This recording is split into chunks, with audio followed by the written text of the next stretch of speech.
Bonsoir, tout de suite notre page spéciale campagne électorale avec notre analyste politique Patrick Jacquin.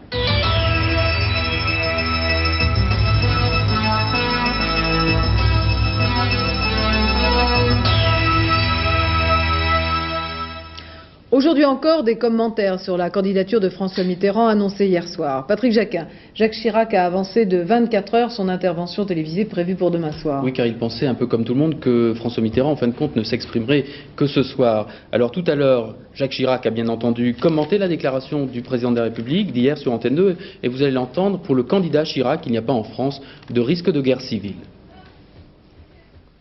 Moi, vous savez, je me promène un petit peu, naturellement, dans les provinces, dans ma ville, dans les campagnes, et j'ai pas du tout le sentiment que la France est à deux doigts de la guerre civile, comme il a laissé entendre. C'est pas bien de faire des choses comme ça, parce que ça peut provoquer des tensions, des réactions. On ne joue pas avec cela.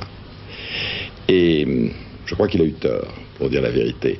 Il y a dans ce comportement comme une espèce de sentiment de recherche de revanche. Évoquant ensuite la crispation qui règne à l'intérieur de la majorité actuellement, Jacques Chirac a lancé en quelque sorte un appel au calme et à l'union. Ce qui est important aujourd'hui pour la majorité, c'est d'abord et avant tout le deuxième tour. C'est de faire en sorte que les comportements des uns et des autres, des candidats naturellement, mais cela va de soi, mais de l'ensemble de ceux qui font campagne pour eux, soient tels qu'ils ne mettent en rien en cause, et c'est le cas aujourd'hui, les reports de voix au deuxième tour.